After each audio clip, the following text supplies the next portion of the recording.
사실 가나안 거민들을 진멸하는 것은 도덕적으로 타락한 악한 자들이었기 때문만은 아니었다는 것입니다. 여러분이 잘 아시는 대로 그들은 우상을 숭배하는 죄악이 만연되어 있었습니다. 그런데 그렇게 생각한다면 가나안 거민만 우상을 섬겼습니까? 이스라엘 백성들도 사실상 우상을 숭배하는 범죄를 저질렀습니다. 사사였던 입다가 자신의 딸을 인신제사로 드린 것을 볼 때 우상 숭배가 얼마나 만연되어 있는지 우리는 알 수가 있습니다. 이와 같이 가나안 땅 이외에도 모든 나라들이 백성들이 우상을 섬겼습니다. 그런데 왜 가나안 거민만 이렇게 진멸을 당해야만 했습니까? 거기에는 좀 더 근본적인 이유가 있습니다. 바로 가나안 땅이 약속의 땅이기 때문입니다. 약속의 땅은 아무나 살 수 있는 곳이 아닙니다. 오직 약속 안에 있는 자들만이 살 수 있는 곳입니다. 하나님은 이 땅을 오직 약속한 자들에게 허락하셨기 때문입니다. 그래서 약속 안에 있지 않은 자들은 모두 진멸해 버리셨습니다.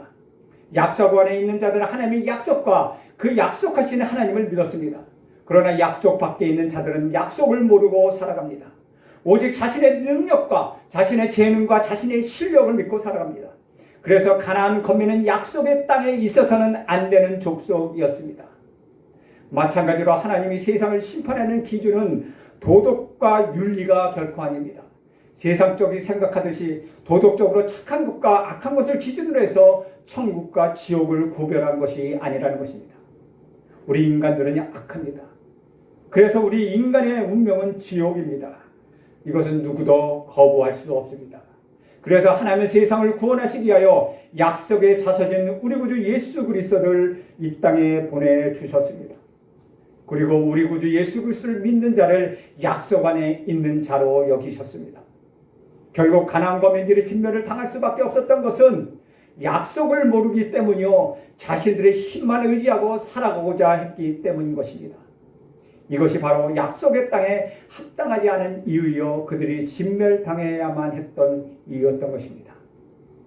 그렇다면 오늘 사는 우리도 마찬가지입니다. 우리는 예수님으로 말미암아 하나님께 약속을 받은 자들입니다.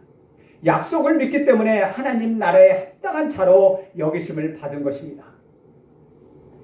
결코 우리가 믿지 않는 사람들보다 더 선하고 더 의인이기 때문이 아닙니다. 우리는 하나님의 약속을 믿고 살아갑니다. 이제 내 힘을 의지하지 않고 하나님의 약속을 바라보며 사는 것입니다.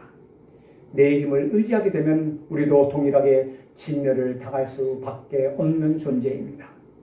그러나 우리는 하나님의 약속을 믿기 때문에 이제 그 은혜로 이 땅을 살아가고 있는 것입니다.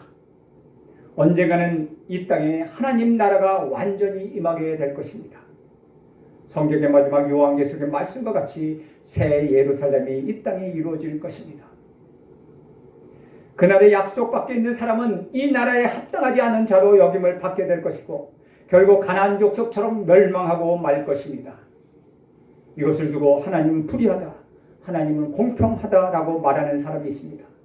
그러나 하나님은 모든 사람에게 약속하셨습니다. 예수를 믿는 자는 하나님 나라에 합당한 자로 여기시겠다고 분명히 약속하셨습니다. 그런데 이 약속을 믿지 않았습니다. 그렇게 하면 결국 하나님의 약속하신 천국에 들어가지 못하고 멸망하게 되는 것입니다. 오늘 우리는 예수를 믿음으로 이 약속을 받았습니다. 하나님의 약속은 흔들리거나 결코 변하지 않습니다.